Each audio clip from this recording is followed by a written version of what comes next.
ठीक, whenever he was in need, and that should be decided by Britishers. और ये कौन डिसाइड करेगा? And that should be decided by Britishers. And that should be decided by Britishers. Sir, whenever he need की बात से He was in need, and it should decided by Britishers. उसके आगे लिखो and it should decided by Britishers. मतलब अजीब सी situation थी कि मीर जाफर को जब भी ब्रिटिश आर्मी की जरूरत होगी, वो ब्रिटिश आर्मी की हेल्प ले सकता है. एज यूजुअल है कि उसके बदले में उसको कंपनसेशन या जो भी सैलरी होगी देनी पड़ेगी, या जो भी मनी होगी देनी पड़ेगी. लेकिन वो जरूरत कब होगी ये कौन डिसाइड करेगा? ब्रिटिशर्स. मतलब मान लो मीर जाफर को कोई अटैक करता है, मीर जाफर कहता है कि भाई मुझे तुम्हारी आर्मी की असिस्टेंस चाहिए. किसकी? ब्रिटिश आर्मी की. ब्रिटिशर डिसाइड करेंगे कि तुम्हें जरूरत है कि नहीं. तो ये अजीबोगरीब जो शर्तें थी या प्रपोजल था वो ब्रिटिशर्स ने मीर जाफर के सामने रखा, और मीर जाफर उस बात को मान गए. ठीक है, उनको मानना ही था, क्योंकि उनके पास और कोई रास्ता था ही नहीं, क्योंकि वो पूरी तरीके से जो डिपेंडेंट थे किस पे थे? आपके ब्रिटिशर्स पे थे. अच्छा, अब अगले पैराग्राफ से लिखिए. ये आपके जो प्रपोजल थे खत्म हो गए. अगले पैराग्राफ से लिखिए. मीर जाफर चल रहा है अभी हमारा. तो अगले पैराग्राफ. हाँ, जो ये टैक्स होता था सिर्फ हेल्प के टाइम पर देना पड़ता था या नॉर्मली भी? नहीं, नॉर्मली क्या, वो तो हर पर मंथ, जैसे अभी आप लोग टैक्स हम लोग देते हैं एनुअली, जो इनकम टैक्स भरा करते हैं हर कोई, वैसे उस समय भी it is a source of the king. भाई किंग के पास सोर्स ऑफ इनकम कहाँ से आएगा जब, और उसी के बेसिस वो सारा अपना क्या चलाते थे? एडमिनिस्ट्रेशन चलाते थे. तो उल्टा जब कभी नेचुरल क्लैमिटी आती थी, जैसे साइक्लोन हो गया या ड्रॉट हो गया या फ्लड हो गया, उस समय भी किंग्स जो थे वो अपना जो टैक्स था वो छोड़ते नहीं थे. आज के टाइम पे तो हमारी गवर्नमेंट में क्या होता है कि कभी ये नेचुरल क्लैमिटी आ जाए, टैक्स तो छोड़ो, उल्टा सरकार को देना पड़ता है, रिलीफ पैकेज देना पड़ता है. उस समय ऐसा कुछ नहीं था. ठीक है, सिर्फ ब्रिटिशर्स को, आर्मी के लिए?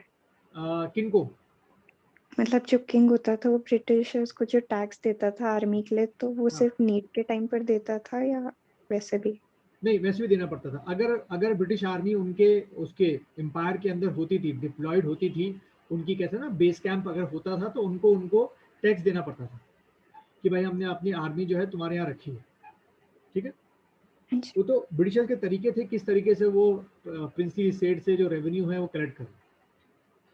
अच्छा, अब अगला पैराग्राफ बना के लिखना. अभी मीर जाफर में हम लोग चल रहे हैं. देखिए, Robert Clive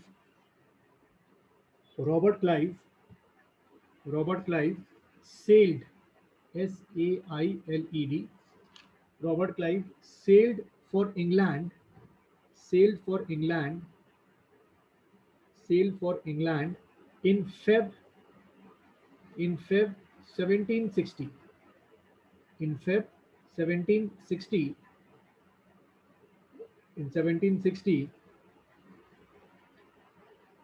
1760, and his successor, यानी कि जो रॉबर्ट क्लाइव के बाद आया, and his successor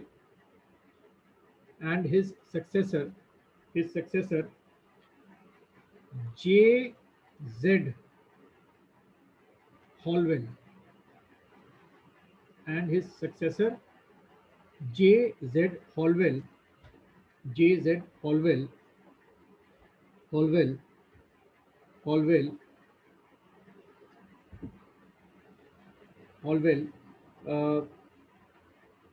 accused Mir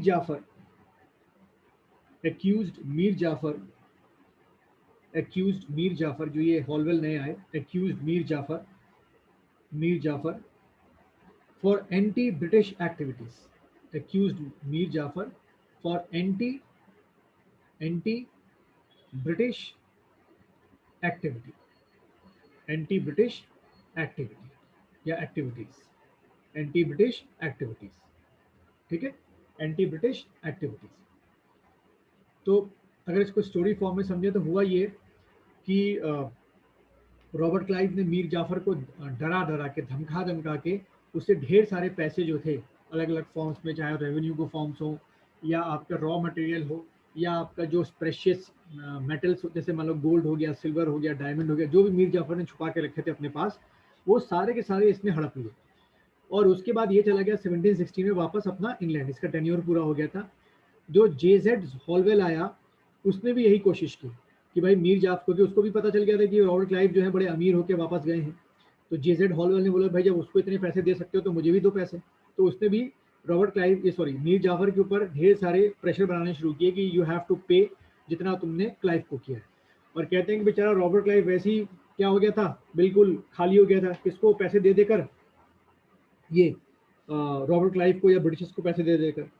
तो क्या कहते हैं, ये हॉलवेल को एक बहाना चाहिए था, तो उन्होंने ये चार्जेस लगाए कि मीर जाफर जो है वो एंटी ब्रिटिश एक्टिविटी कर रहा है, यानी कि हमारे खिलाफ जो है लोगों को इकट्ठा कर रहा है, या हो सकता है कि ये हम पे अटैक कर दे, बंगाल पे दोबारा कब्जा कर दे, और उसके ऊपर ये एलिगेशन लगा दिए। ठीक है, देन लिखिए अगला पॉइंट बना के लिखिएगा।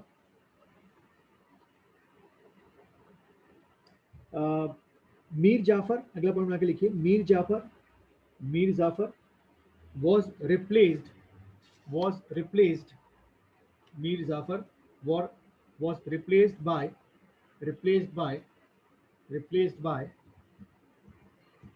ये और Mir Qasim, was replaced by Mir Qasim.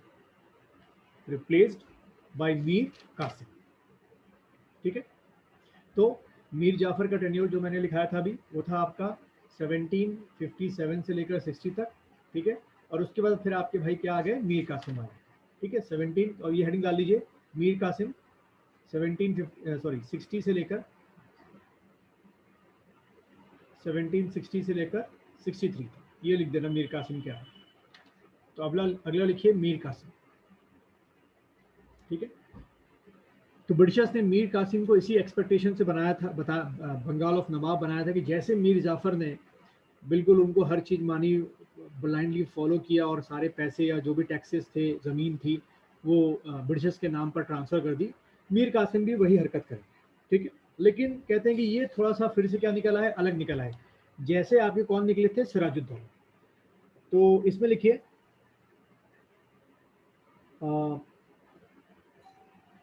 देखिए Mir Qasim signed a treaty with Britishers, जब ये 1760 में नवाब बने, signed a treaty with Britishers, according to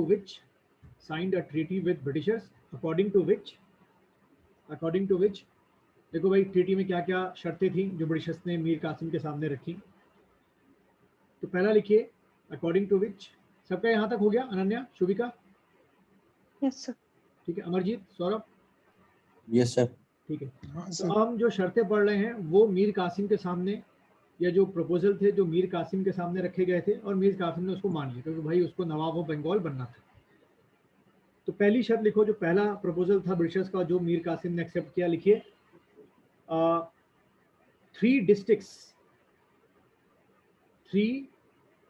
districts लिखो, उनके नाम क्या थे, वर्धमान,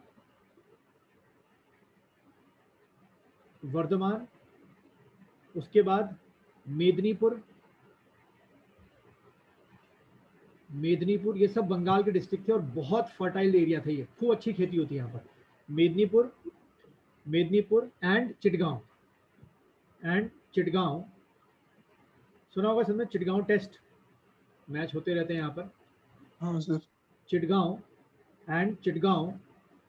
तो 3 districts Bardhaman, Midnapore and Chittagong transfer to Britishers, यानी कि इनका जो सारा रेवेन्यू था, इनका जो लॉ एंड ऑर्डर था, अब सीधा किसके हाथों में आ गया, ब्रिटिशर्स के हाथों में। मीर कासिम ने बोला भाई अब ये आपके पार्ट है, हम अब मैं इसमें कोई ना तो रूल करने वाला हूँ, ना तो यहाँ का रेवेन्यू कलेक्ट करने वाला। ठीक है, तो देखिए आप ब्रिटिशर्स किस तरीके से धीरे धीरे जो एक सबसे ज़्यादा अमीर डिस्ट्रिक्ट था या अमीर प्रोविंस था उस समय का, बंगाल का एरिया, वो कैसे उसको हड़प रहे थे धीरे धीरे। ठीक है, फिर लिखो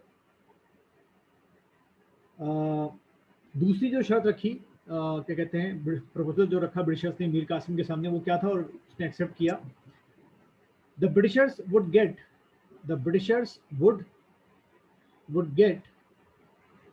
half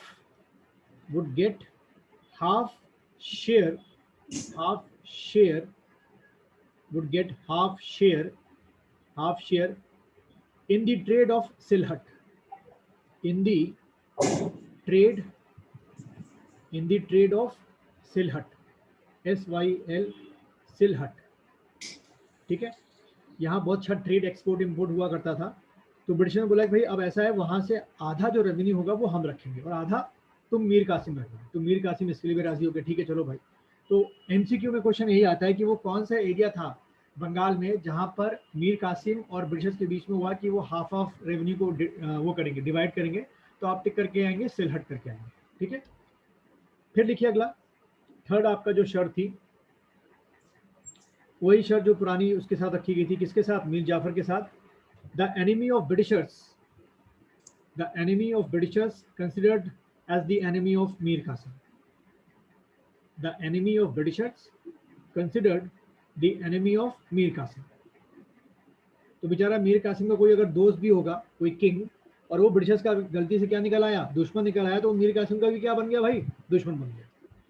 तो the enemy of Britishers considered as the enemy of Mir Qasim, the enemy of Mir Qasim, enemy of Mir Qasim। अच्छा, इसी को अगर आप देखें आज के कॉन्टेक्स्ट में, तो कई बार भारत भी ने भी, हमारे जो इंडिपेंडेंट इंडिया है और अभी के मैं बात करूं 5-6 साल के करंट सिनेरियो की बात करूं, तो हमने भी इसी पॉलिसी को अमेरिका के साथ क्या कर लिया था? फॉलो अप कर लिया था। कैसे कि एशिया में अमेरिका और किसकी नहीं बनती आपस में? वेस्ट एशिया में ईरान के साथ नहीं बनती।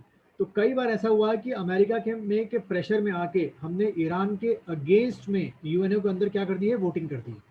जबकि ईरान और हमारे रिलेशन बहुत अच्छे हैं, बहुत मतलब कहते हैं हिस्टोरिकल रिलेशन है, क्योंकि ईरान से काफ़ी पर्शियंस लोग जो है और हमारा लिटरेचर आपस में मिलता जुलता है, काफ़ी कुछ मॉन्यूमेंट्स आपस में है, काफ़ी किंग्स हमारे वहाँ तक गए हैं, उनके हमारे यहाँ तक आए हैं। तो एक एमिकेबल रिलेशन हमेशा ईरान और हमारे बीच में रहा है। तो अमेरिका के प्रेशर में आके 3 या 4 बार हमने ईरान के अगेंस्ट में वोटिंग की थी। तो वही हो गया कि उनका दुश्मन अमेरिका का, हमारा दुश्मन फालतू में। लेकिन कहते हैं कि इंटरनेशनल पॉलिटिक्स में ये करना पड़ता है भाई, क्योंकि ईरान से हमें इतना नहीं मिलता जितना हमें अभी किससे मिल रहा है? अमेरिका से हमें मिल रहा है। तो ये भी हमें देखना पड़ता है, ठीक है। जबकि इंडिया हमेशा कहता रहा है कि हम हमेशा किसकी पॉलिसी अपनाते रहे? नैन की, नॉन अलाइनमेंट मूवमेंट। ये मैं आपको कहीं पढ़ाऊंगा इसको, ये नेहरू साहब ने शुरू किया था। नेहरू थे और 2 लोग और थे आपके, कि हम लोग किसी भी कंट्री के वो नहीं बनेंगे, टेल नहीं बनेंगे। जैसे ना तो अमेरिका के बनेंगे, ना तो रशिया के बनेंगे, ना तो कोई अमीर कंट्री के, हमेशा न्यूट्रल रहेंगे। ऐसा हमने फिलोसफिकल तौर पे कहा था, मतलब कोशिश की, पर आज तक कभी ऐसा हुआ नहीं। हमने मैक्सिमम टाइम कि कभी ना कभी प्रेशर में आके अमेरिका का साथ दे दिया है, प्रेशर में आके रशिया का साथ दे दिया है, प्रेशर में आके यूरोपियन कंट्रीज का साथ दे दिया। क्या करें, मजबूरी है हमारी, ठीक। खैर आगे बढ़ते हैं। अच्छा, ये हमारा हो गया, सिलहट हो गया हमारा, ठीक है, ये एनिमी वाला भी हो गया। अच्छा, फिर लिखिए एक और चीज, ये कितने हो गए? 2 की 3 हो गए ना? हाँ सर 3 हो गए। अच्छा, फोर्थ लिखिए, नवाब यानी कि मीर कासिम लिख लो, फिर भूल जाओगे। मीर कासिम प्रॉमिस टू पे, ये फोर्थ आपका प्रपोजल था या शर्त थी। प्रॉमिस टू पे ₹5 lakhs to Britishers, ₹5 lakhs to Britishers। Nawab promised to pay ₹5 lakhs to Britishers, 5 lakh to Britishers. असल में कहानी क्या थी कि ब्रिटिशर जो है यहाँ पर इधर साउथ के कुछ स्टेटों पे अटैक करना चाह रहे थे, और इसके लिए उनको चाहिए था फंड, मनी चाहिए थी। तो उन्होंने ये मीर कासिम से बोला कि भाई हम ब्रिटिश एम्पायर का एक्सपेंशन करना चाहते हैं, या जो भी उनकी बात रही हो, और हमें इसके लिए फाइनेंशियल क्या चाहिए? मदद चाहिए, और जो भी हम जीतेंगे उसमें थोड़ा बहुत आपको भी दे देंगे, क्योंकि नए स्टेट्स मिलेंगे तो आपको भी फायदा होगा इससे। तो भाई मीर कासिम 5 लाख रुपए देने के लिए तैयार हो। उस समय 5 लाख रुपीज बहुत बड़ी रकम होती थी। अच्छा ठीक, तो ये आपकी 4 ऐसी शर्तें थी that has been accepted by the Mir Qasim. ठीक, ये हो गया सबका इतना यहाँ तक?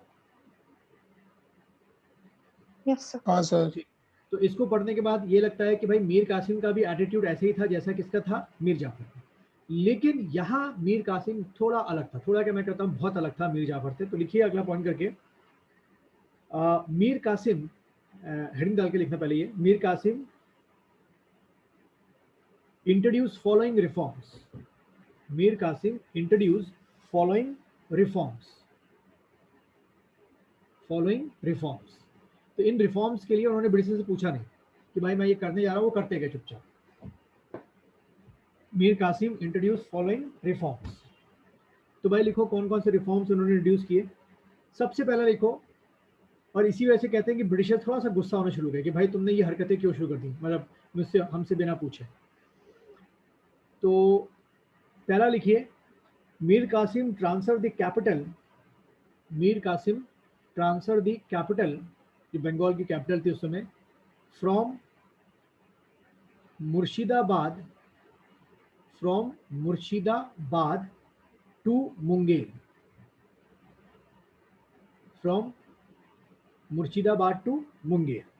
ठीक है, मुर्शिदाबाद टू मुंगेर। ये मुंगेर जो है आपका बिहार में जगह है, वहां पे लेके आना है, मुर्शिदाबाद टू मुंगेर।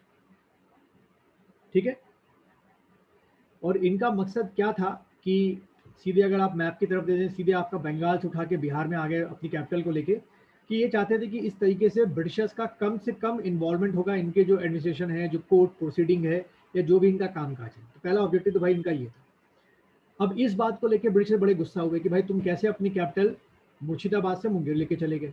ठीक है, सेकंड लिखिए, सेकंड थिंग क्या इन्होंने इंट्रोड्यूस की या रिफॉर्म इंट्रोड्यूस किया बिना ये सब कुछ किससे बिना पूछे कर रहे हैं, ब्रिटिशर्स से। He increase the rate of land revenue,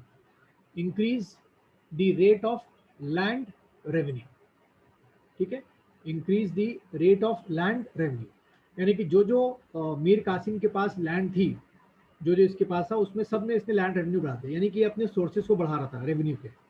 increase the rate of land revenue,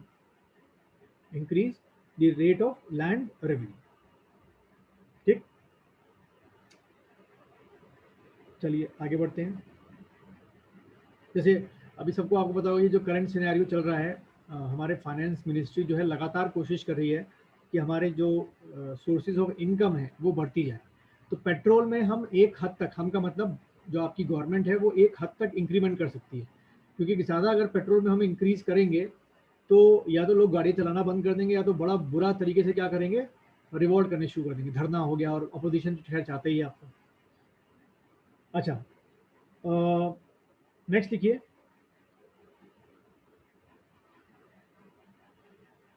seven नहीं, इसकी एग्जैक्ट लिख लो, 12 न्यू टैक्सेस, सबको मिला के लिख लो, 12 new taxes imposed by Mir Qasim, 12 new taxes imposed by Mir Qasim. ये पहले नहीं हुआ करते थे, इन्होंने इंट्रोड्यूस कर दिया। तो ऐसे भी आपसे पूछ सकते हैं कि वो कौन सा बंगाल का नवाब था जिसने नए टैक्सेस इम्पोज किए, और मकसद क्या था, ऑब्जेक्टिव क्या था, कि भाई किसी तरीके से टैक्स रेवेन्यू को या रेवेन्यू कलेक्शन को बढ़ाएं। ठीक है, जैसे अभी गवर्नमेंट जो है आपसे एक तो क्या लेती है, इनकम टैक्स, और दूसरा क्या लेती है, जीएसटी, और क्या लेती है आपसे। तो ये जो और मैं आपसे पूछ रहा हूँ, ये इसके अदर सोर्सेज है। गवर्नमेंट किसी ना किसी तरीके से आपसे लेना चाहती है पैसे, वो और क्या सोर्सेज है भाई, एक तो इनकम टैक्स हो गया, आपको समझ में आता है, पता चल रहा है कि आपने दिया, जीएसटी हो गया, हर चीज में जीएसटी लगता है। सर जो पेट्रोल वगैरह में लगते हैं आते हैं, हाँ, क्या बोलते हैं उसको, सेस। ठीक है, आपसे ढेर सारा जो है सेस लिया जाता है। जो आप मोबाइल रिचार्ज करते हैं, पेट्रोल भराते हैं, डीजल भराते हैं, उसमें 5 रुपए 6 रुपए आपको पता ही चलता है कि आप सेस दे रहे हैं। यानी कि अगर आप ये मांगे चलिए 96 रुपए का अगर तेल है इस समय 1 लीटर, ठीक है, तो उसमें मान के चलो, लगभग राउंड फिगर ले रहा हूँ, 10 रुपीज का आप लोग क्या दे रहे हो, सेस दे रहे हो। और ये सेस क्या है, अलग अलग चीज़ों के लिए, रोड डेवलपमेंट के लिए, एजुकेशन के लिए, मिड डे मील स्कीम के लिए, ये क्या कहते हैं, ग्राम स्वरोजगार योजना के लिए। तो आप मतलब अच्छा खासा सुबह से शाम तक क्या दे रहे होते हो, टैक्स दे रहे होते हो। और कोई टैक्स है जो आप देते हो और आपको पता नहीं चलता, और भी है, सेस के सिवा और भी है, उसका नाम अलग से देते हैं लोग। हाँ भाई, Shubhika, Ananya, any more taxes जो आप लोग पे करते हो। ग्रीन टैक्स, हाँ, ग्रीन टैक्स, बढ़िया, शुभिका को तो पता चाहिए, अनन्या को। हाँ जी सर। पर इसका तो हमें पता होता है ना। अरे ग्रीन टैक्स रास्ते में जो रोक के लेते हैं, हाँ पर इसका तो पता, आपने बोला था जिसका पता नहीं होता और वैसे दे देते हैं। वो कभी किसी और अपने फ्रेंड से पूछना कि जो मतलब जो देहरादून के, उनको पता है कि वो जो पर्ची कट रही है किस बात की पर्ची कट रही है, मैक्सिमम को नहीं पता होता कि ग्रीन टैक्स दे रहे हो। वो बोलते हैं बस ये क्या टोकन कटाइए, पैसे पूछते है वो। अच्छा, अच्छा। और कोई रह गया, किसी को आइडिया है? कुछ और एक रह गया है, मतलब जो मोटा मोटा आप लोग देते हो। अरे जब भी आप वहां जाते हो भाई, क्या कहते हैं, मॉल में या मूवीज देखने के लिए या किसी फन पार्क में जाते हो, कौन सा देते हो tax? Entertainment tax. Entertainment tax, ठीक है। तो ये अगर हम आज के सिनेरियो में देखें तो ये सरकार ने अपने सोर्सेज बढ़ा रखे हैं इस तरीके से। लेकिन अच्छी बात ये है कि जो भी ये आपके टैक्सेस हैं, income tax, GST, cess, green tax, entertainment tax, ये सारा पैसा का जो कलेक्शन गवर्नमेंट के पास जाता है वो फिर आपके लिए वापस आता है, आपकी एजुकेशन के लिए, आपके रोड्स के लिए, ब्रिजेस के लिए, मेट्रो ट्रेन के लिए, ये जो ऑल वेदर रोड बन रही है आपकी उसके लिए, या जो आपका जब फ्लड आता है, ड्रॉट आता है, उसमें जो रिलीफ फंड रिलीज होता है, ये सब पैसा वापस आपके पास ही तो आता है, ठीक है। लेकिन ये बात सच है कि हमारे यहाँ जो टैक्स कलेक्शन है वो बहुत इम्बैलेंस टाइप का है। इम्बैलेंस कैसे है, मतलब अनइक्वल नहीं है। इम्बैलेंस कैसे कह सकते हो कि आप, तो अकॉर्डिंग टू स्टेट वेरी करता है। नहीं, वो नहीं, मैं कुछ और पूछूं। इम्बैलेंस मतलब हर कोई एक जैसा नहीं देता टैक्स।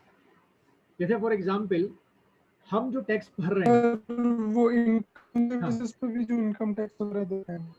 हाँ, एक तो वो हो गया। दूसरा, हम जो टैक्स भर रहे हैं, GST, cess, green tax, entertainment tax, जो मैं ये नहीं बोल रहा हूँ कि उनको जीने का अधिकार नहीं है, लेकिन जो लोग ये नहीं रहते बिंदाल पुल के नीचे, रिस्पना पुल के नीचे बस्ती बनाकर, उनको 2 रुपए किलो चावल, 3 रुपए किलो गेहूं, उनके घरों, उनके पूरे मोहल्ले तक पानी हो गया, बिजली हो गया, बहुत ही सब्सिडाइज रेट पे, वो कौन दे, वो उसके लिए पैसा कहाँ से आता है? भाई नेता तो प्रॉमिस कर देते हैं कि आपको हम सब कुछ फ्री देंगे, ठीक है, अच्छी बात है, फ्री तो देते हैं वो लोग, लेकिन उसका पैसे का कलेक्शन कहाँ से होता है? वो हमसे होता है, जो हम टैक्स पे कर रहे होते हैं।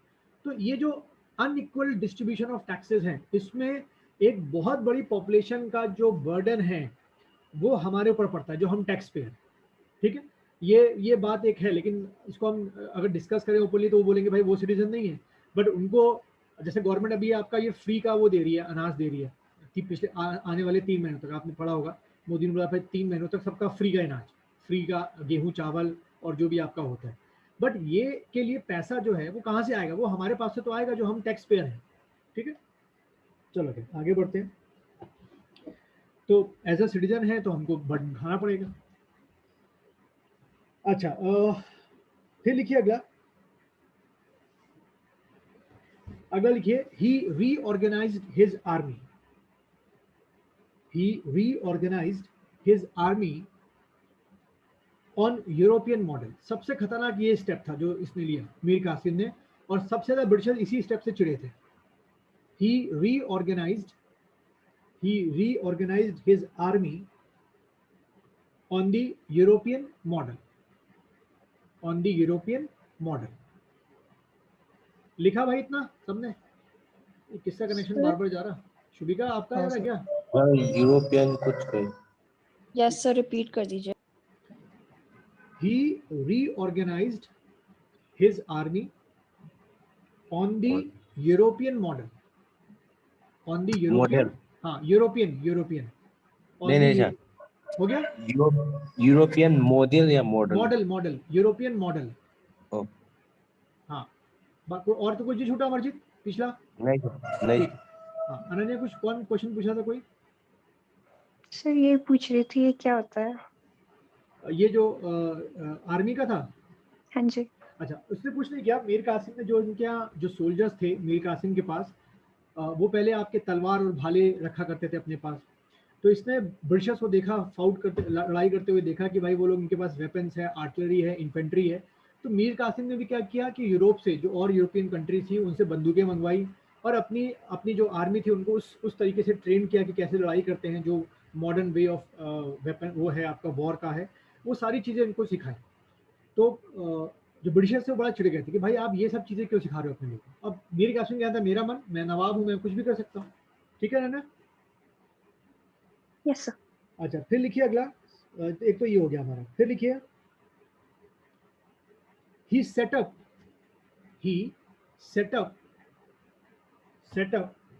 arms factory, he set up arms factory। तो ये तो और आगे निकल आया भाई। तो पहले वेपन बनाने भी शुरू कर दिए इसने। ब्रिटिश तो और चढ़ गए, ये तो मतलब अति हो गई। He set up arms factory, he set up arms factory, set up arms factory. ठीक, देन लिखिए नेक्स्ट पॉइंट करके,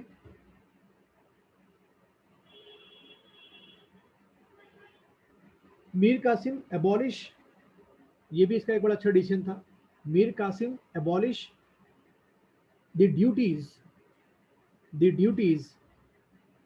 on Indian traders, abolish the duties on Indian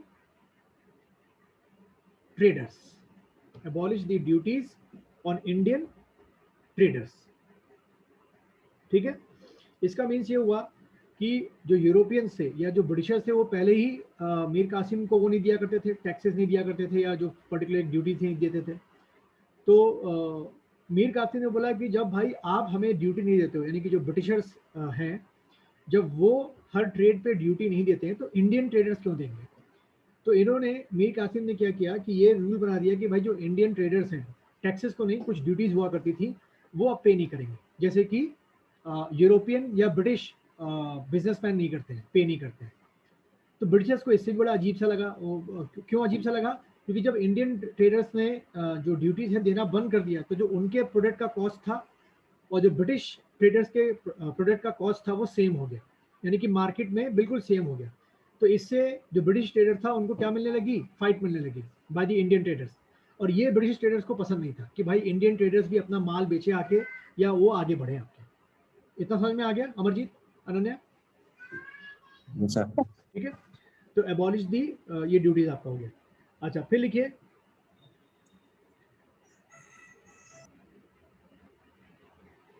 ठीक। अच्छा, अब अगला लिख लो, सीधा हेडिंग डाल के लिख लो, बैटल ऑफ बक्सर। हेडिंग डाल के लिख लीजिए, बैटल ऑफ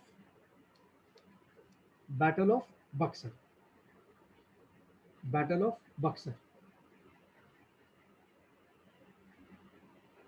और इसमें सीधा लिख लो ये किसके, ये पहले डेट लिख लो बैटल ऑफ बक्सर की, तो सीधा हम टॉपिक पे आते हैं। उसमें आप कुछ हैंड से लिखने के लिए, हाँ सीधे आइए बैटल ऑफ बक्सर में। इसका डेट लिखिए 22 अक्टूबर 1764, 22 अक्टूबर 1764, बिटवीन तो भाई एक तरफ लिखो कौन थे आपके, लिखिए united army of Mir Qasim, united army of Mir Qasim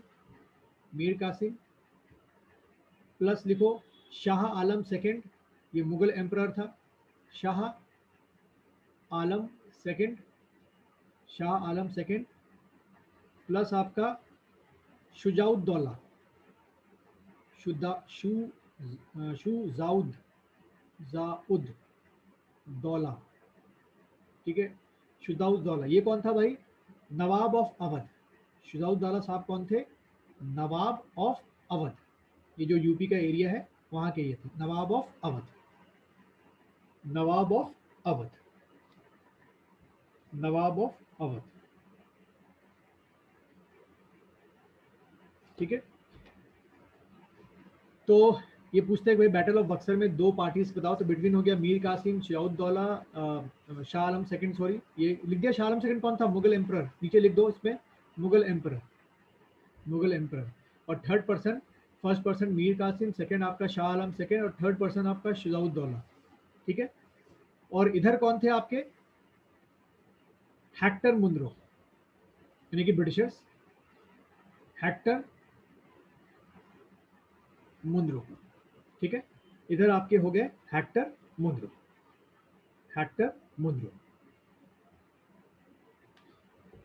लिख दिया हमने? हाँ सर। ठीक है, ठीक। ये किसका कनेक्शन लॉस हुआ फिर से? शुभिका आप हो, अनन्या भी है, यस सर। ठीक। अमरजीत आ रही है आवाज? Yes sir. ठीक है, तो एक तो क्वेश्चन ये बनता है कि बैटल ऑफ बक्सर में दो पार्टियों के नाम बताओ, एक तो ये एक तरफ ये हो गया आपके और एक तरफ आपके ये हो गया। दूसरा जो ये यूनाइटेड आर्मी थी मीर कासिम और ये शाह आलम की, इनकी जो स्ट्रेंथ थी वो थी 60,000 सोल्जर्स। ठीक है, इनके पास जो सोल्जर्स थे वो लिख लो नीचे 60,000 सोल्जर्स, 60,000 सोल्जर्स। ठीक, और इनके पास जो सोल्जर थे हेक्टर मुनरो के पास यानी कि ब्रिटिशर्स के पास, वो कितने थे? Only 7,000, only 7,000। ठीक है, ओनली 7,000। सर ये सिराजुद्दौला कौन था? सिराजुद्दौला तो शुरू में लिखाया था। अरे ये शुजाउद्दौला, ये सिराज अच्छा। नहीं है, शुजाउद्दौला है। शुजाउद्दौला नवाब ऑफ अवध। अच्छा अच्छा। यूपी का एरिया था ना, क्योंकि ये भी किससे गुस्सा था? ब्रिटिशर्स से, कि इसका भी एम्पायर छीन लिया था या इसको सप्रेस कर दिया था, बहुत लिमिटेड कर दिया था, तो ये तो चाहता ही था बदला लेने के लिए। तो आप देखो ना, जो लोग ऐसे लोग थे जिनको ब्रिटिशर्स ने उनका एम्पायर को हड़पा या उनका एम्पायर आधा छीन लिया, वो सब एक साथ हो गए। यानी कि आप कह सकते हो कि दिल्ली से शुरू करते हुए, अगर मैं ये वाला मैप की अगर हम बात करें, तो ये बैटल ऑफ बक्सर क्यों बोलते हैं हिस्ट्री में एक गेम चेंजर, कि यहाँ से लेकर दिल्ली से लेकर सारा जो लोग थे राजा, यहाँ के आपके शाह आलम सेकंड हो गए दिल्ली के, ये शुजाउद्दौला हो गया आपके अवध के, और ये आपका क्या हो गया बंगाल का हो गया मीर कासिम, इन सब ने, तभी तो इनकी जो स्ट्रेंथ थी सोल्जर्स की कितनी थी आपकी? 60,000 कि सारे यूनाइटेड मिलकर लड़ रहे थे और अगेंस्ट दी ब्रिटिशर्स, यानी कि वर्सेस आपका ओनली 7,000 सोल्जर्स। ठीक, तो इसका क्या रिजल्ट रहा शुभम? सौरभ सॉरी सर ये लोग हार गए तो उसके बाद बुरी तरीके से हार गए थे। दो ट्रीटी साइन हुई थी। हाँ, उसके बाद 2 ट्रीटी साइन हुई थी, ट्रीटी ऑफ इलाहाबाद फर्स्ट और इलाहाबाद सेकंड। ठीक है, अच्छा, इनके हारने की वजह जो थी, अगर हम इस पहले 2 चीज समझ लो इसमें एग्जाम के लिए क्या इंपॉर्टेंट है। वो क्वेश्चन ये पूछते हैं कि 18th सेंचुरी का, ये सबको पता है ना कि जब मैं बोलता हूँ 19th सेंचुरी तो मैं कहाँ से कहाँ की बात कर रहा हूँ? 1800 लेके 1801 से लेके हाँ 1900 तक।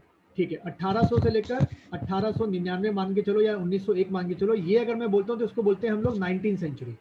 तो अगर आपके एग्जाम में ये क्वेश्चन आता है कि 18th सेंचुरी की वो कौन सी वॉर थी, 18th सेंचुरी का मतलब हो गया 1700 से लेकर 1800, कि 18th सेंचुरी की वो कौन सी ऐसी वॉर थी जिसके बाद ये तय हो गया, इट इज डिसाइडेड कि अब पूरे नॉर्थ इंडिया पे कौन रूल करेगा? ब्रिटिशर्स। तो वो कौन थी आपकी? Battle of Buxar. क्योंकि बैटल ऑफ बक्सर में जो ये तीनों की जो यूनाइटेड आर्मी थी आपकी, जो हम पढ़ रहे थे कि आपके ये मीर कासिम बंगाल हो गया, दिल्ली आ गया, अवध आ गया, तो अब नॉर्थ इंडिया में ब्रिटिशर्स को इस वॉर के बाद कोई चैलेंज करने के लिए बचा ही नहीं। ठीक है, इसलिए बोलते हैं कि battle of Buxar is the war which decide कि आने वाले 200-300 सालों तक इंडिया पे अब कौन रूल करेगा? ब्रिटिशर्स करेगा, इसलिए बड़ी इंपॉर्टेंट वॉर थी। रही बात कि इस वॉर में जो यूनाइटेड आर्मी की जो स्ट्रेंथ थी 60,000 और जो ब्रिटिशर्स की स्ट्रेंथ थी 7,000, उसके बाद भी ये वॉर क्यों हार गए?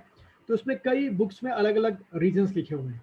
पहला रीजन ये लिखा हुआ है कि जब ये वॉर शुरू हुई थी तो तीनों जो तीनों आर्मी के जो सोल्जर थे 60,000, दे वर नॉट मोटिवेटेड। उनका कोई ऑब्जेक्टिव मतलब मोटिवेशन नहीं था, क्योंकि उनके जो लीडर थे मीर कासिम, शाह आलम सेकंड और ये शुजाउद्दौला, ये अपने आप में लीडर तो थे, उनके किंग तो थे, बट उस तरीके से बिहेव नहीं कर रहे थे। दूसरा, जो ब्रिटिशर्स थे हेक्टर मुनरो, उसके पास एक बहुत अच्छा एक्सपीरियंस था यूरोप का। यूरोप में वो पोर्तुगीज के अगेंस्ट में, डच के अगेंस्ट में, फ्रेंच के अगेंस्ट में हेक्टर मुनरो पहले काफ़ी वॉर लड़ चुका था। तो उसके पास सैनिक कम होते हुए भी उसने एक ऐसी स्ट्रेटजी बनाई थी कि हर हालत में इनको वो हरा सके। और दोबारा वही चीज़ कि इनके पास वेपन्स ज़्यादा मॉडिफाइड थे। किनके पास? ब्रिटिशर्स के पास। इनके पास अच्छी खासी क्या थी आपकी? ये आर्टिलरी, जिसको हम लोग क्या बोलते हैं, वो तोप खाने और वो सब थे, कि वॉर शुरू होते ही उन्होंने सबसे पहले खूब जम के किसका इस्तेमाल किया? आर्टिलरी का। जैसे आज भी हम वॉर में करते हैं कि पहले हम जहाँ भी कहीं भी अटैक करते हैं तो आर्टिलरी का अटैक करते हैं, उसके बाद हमारी इन्फेंट्री आगे जाती है। तो इस तरीके से आपका इनका यूज़ किया। हिस्ट्री कहती है कि इस वॉर में, बैटल ऑफ बक्सर में 20,000 सोल्जर्स की डेथ हुई यूनाइटेड आर्मी की, यानी कि 60,000 सोल्जर्स में से 20,000 सोल्जर्स मर गए, बहुत बड़ी संख्या है। और जो ब्रिटिश सोल्जर थे 7,000 सोल्जर्स में से खाली 800 सोल्जर की डेथ हुई। तो आप एक रेशो देखो, कहाँ 800 सोल्जर और कहाँ यूनाइटेड आर्मी के 20,000 सोल्जर्स। ठीक है, तो ये बहुत आपका फर्क पड़ता है। अच्छा, अब अगला हेडिंग डालना consequence of battle of Buxar. Consequence of battle of Buxar, अगली हेडिंग डाल के लिखो consequence of battle of Buxar. Consequence of battle of Buxar.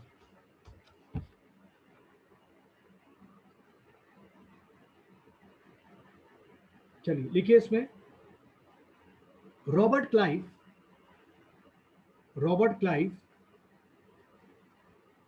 signed two treaties.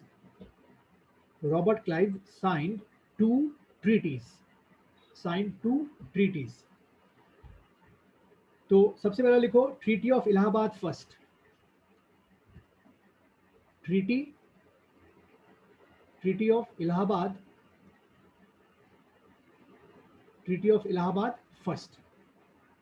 Allahabad first. इसका डेट लिख लो, कई बार डेट पूछते हैं। 12th August 1765।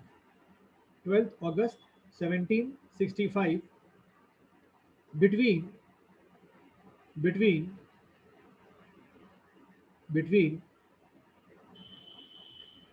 Shah Alam II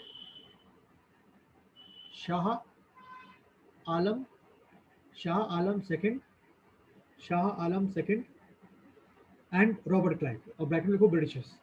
Shah Alam II and Robert Clive।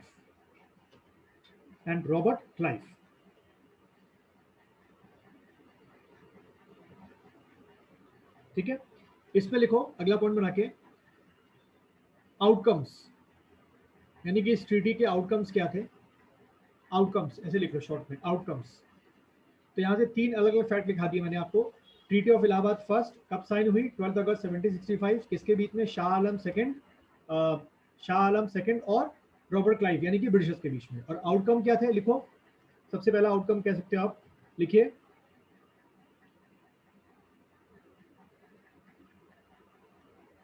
According to this treaty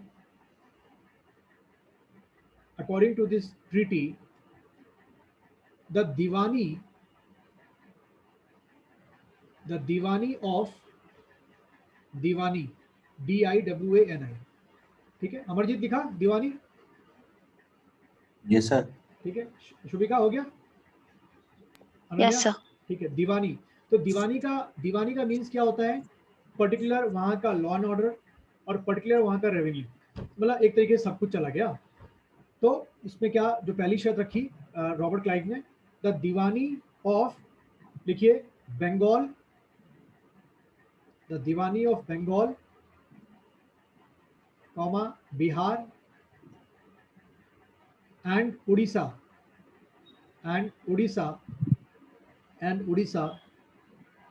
were permanently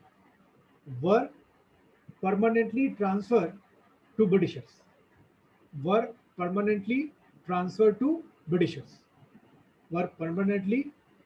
to Britishers। यानी कि एक तरीके से पूरी तरीके से सारा का जो तीनों स्टेटों, जो सबसे रिच स्टेट हुआ करते थे, हाईली पॉपुलेटेड स्टेट हुआ करते थे नॉर्थ इंडिया के, वो इस इलाहाबाद ट्रीटी के बाद फाइनली मुगल एम्परर ने किसको हैंड ओवर कर दिया, ब्रिटिशर्स को।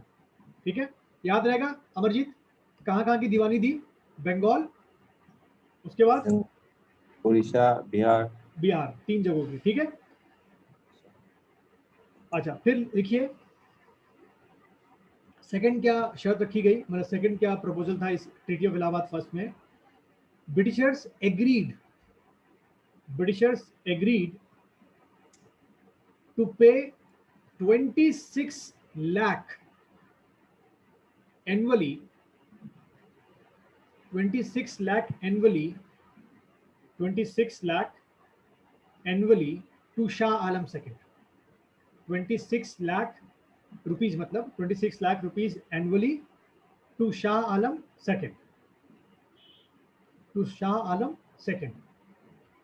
तो ये कुछ ही सालों तक उन्होंने दिया, उसके बाद बंदी कर दिया। ठीक है, तो यानी कि आप कह सकते हो कि 26 लाख रुपीस के उसमें ओवरऑल में आपके तीनों डिस्ट्रिक्ट जो थे, वो तीनों जो जगह थी, वो शाह आलम सेकंड ने किसको हैंड ओवर कर दी, ब्रिटिशर्स को। इतना समझ में आ गया सबको? सबका हो गया इतना। अब हेडिंग डाल लो, दूसरी ट्रीटी भी कर लेते हैं। कौन सी थी? इलाहाबाद